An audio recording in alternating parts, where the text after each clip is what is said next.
Sparkling season కదా అని సింబాలిక్గా చెప్తున్నట్టుంది ఇది.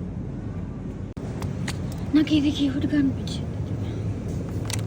హలో ఎవ్రీవన్, లాస్ట్ వీడియో మీరు ఫాలో అయ్యంటే దానికి కంటిన్యూయేషన్ ఇది. నేను లాస్ట్ వీడియోలో చెప్పాను నేను ఇంట్లోకి స్పెషల్ థింగ్స్ తీసుకున్నాను అని. అవేంటంటే ఈ చెట్లు నేను ఇండోర్ ప్లాంట్స్ తీసుకోవాలి అని ఎప్పటి నుంచో కొన్ని సెలెక్ట్ చేసి పెట్టుకున్నాను. మెయిన్ ప్రాబ్లం ఏంటంటే మా ఇంట్లో పెద్దగా సన్లైట్ రాదు.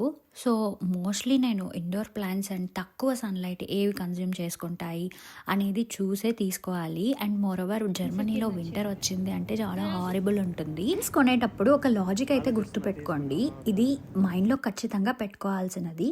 అదేంటంటే ఒక ప్లాంట్ మీద ఖచ్చితంగా దాని కేర్ అనేది ఒక లేబుల్ మీద రాసి పెట్టుంటారు. దాన్ని ఎలా కేర్ చేయాలి, అది ఎక్కువ సన్లైట్కి తట్టుకుంటుందా లేకపోతే లేదా, ఇలాంటివన్నీ రాసి పెట్టుంటారు. ఇదేముందిలే, నేను ఒకసారి చూశాను కదా, నాకు చాలా బాగా గుర్తుంటుంది, లేకపోతే చూడడానికి అగ్లీగా కూడా ఉంది అని చెప్పి పడేస్తాము. అది పడేసాము అంటే మనమేమి పెద్ద ఇది కాదు, సో దట్ మనం ఖచ్చితంగా మర్చిపోతాము. అలా మర్చిపోయినప్పుడు ఇంకా ప్లాంట్ కంప్లీట్గా పోతుంది, నార్మల్గా ట్రీట్ చేసేస్తాం కాబట్టి.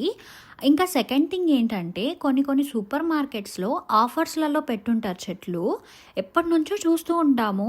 అవి ఆఫర్స్లలో ఉన్నాయంటే ర్యాండమ్గా తీసుకొని వెళ్ళిపోకూడదు, దాని గురించి చూసుకొని తెలుసుకొని తీసుకెళ్ళాలి. అది వింటర్ ప్లాంటా సమ్మర్ ప్లాంటా అని తీసుకొని వెళ్ళాలి. సమ్మర్ ప్లాంట్ మనం వింటర్లో తీసుకుంటే చాలా కష్టం అవుతుంది దాన్ని గ్రో అప్ చేయడము.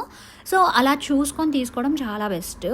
అండ్ మొత్తానికైతే ఆన్సర్ ఇది ఫిక్స్ చేసినాడు. అండ్ నేను ఈ ప్లాంట్ తీసుకున్నాను. ఈ ప్లాంట్ పేరు వచ్చి ఆర్కిడ్ ప్లాంట్. వీటిల్లో చాలా కలర్స్ ఉంటాయి అండ్ కంప్లీట్గా ఇది ఇండోర్ ప్లాంట్. సో ఇలా జరిగింది నా ప్లాంట్ స్టోరీ. మీకు ఎలా అనిపించింది ఏంటి అనేది కమెంట్ సెక్షన్లో చెప్పండి. అండ్ వీడియోని లైక్ చేసి షేర్ చేసి సబ్స్క్రైబ్ చేసుకోవడం అస్సలు మర్చిపోకండి. Bye bye.